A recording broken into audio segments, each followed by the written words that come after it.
কোথায়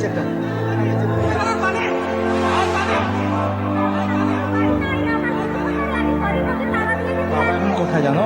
হ্যাঁ। কোথায়? দর্শক শ্রোতা ভাই বোনেরা কেমন আছেন সবাই? চলেন সুরে সুরে একটা মজার গল্প শোনাই। 24 সালের জুলাই মাসটা মনে আছে নাকি? আগস্ট মাসের 5 তারিখে আফায় দিল ফাঁকি। আন্দোলন শুরু হয়েছিল কোটার সংস্কার নিয়া, সেই আন্দোলন সমাপ্ত হয় পদত্যাগে গিয়া। ছাত্র ছাত্রী নামলো পথে চাইয়া অধিকার, শেখ হাসিনা তাদের বানাই দিল রাজাকার।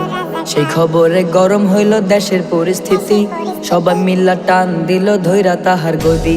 টানের চোটে আপার গদি গেল গা ছুটিয়া, জান লইয়া বাসলো আপা ইন্ডিয়া পলাইয়া। ওরে আজকের দিনে হাসু আপায় গেছে গো বলাইয়া, ওরে আজকের দিনে হাসু আপায় গেছে গো বলাইয়া। হাসনা সাজিশ নাহিদ আসিফ আন্দোলন ডাকিল, ওই সময়ের এই কোঠা প্রথার সংস্কার চাহিল। শেখ হাসিনার এই আন্দোলন পছন্দ হইল না, যেমন সোজা আঙ্গুলে সহজে ঘি উঠে না। শুরু করলো নির্বিচারে হামলা গোলাগুলি, সেই গলিতে অকালে কত প্রাণ গেল চলি। আবু সাইদ, মীর মুগ্ধ, ফাইয়াজ, রাফি, ওয়াসিম মেধার তরে অকাতরে জীবন করলো বিলীন। এমন আরো কত শত ঝরে গেল ফুল, অধিকার চাওয়াটাই যে ছিল তাদের ভুল। ওরে সেই কাহিনী ভাই পড়লে মনে কলিজা যায় ফাটিয়া, ওরে তাদের কথা ভাই পড়লে মনে কলিজা যায় ফাটিয়া।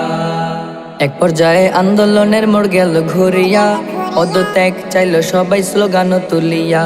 আন্দোলনটা রূপ নিল গণ অভ্যুত্থানে, সব জেলারই মানুষ ছুটল গণভবন পানে। শেখ হাসিনা করব কি তা বুঝতে না পারিল, দেশের হালত দেখা শেষমেশ পদত্যাগ করিল। সুস্থের নিঃশ্বাস ফালায় দেশের জনসাধারণ, ক্ষমতা হারাইয়া হাসু কাঁদে সারাক্ষণ। বড় বড় ভাষণ মারে ইন্ডিয়াতে বসে, এই কাহিনী দেখে সবাই মুখ চাপিয়া হাসে। জ্বালাইয়া জ্বালাইয়া দেশটা করিল ছারখার, তারপরও কয় অপরাধটা কি ছিল আমার। শাপলা গণহত্যার কথা কেউ তো ভোলে নাই, সেম কাহিনী ঘটলো আবার 24 জুলাই। বলতে গেলে শেষ হবে না হাসুর দুঃশাসন, কিছু কথা বলতে আছে নিষেধ বারণ। পরিশেষে একটা কথা বলে যেতে চাই, ইতিহাসে স্মরণীয় থাকবে এ জুলাই।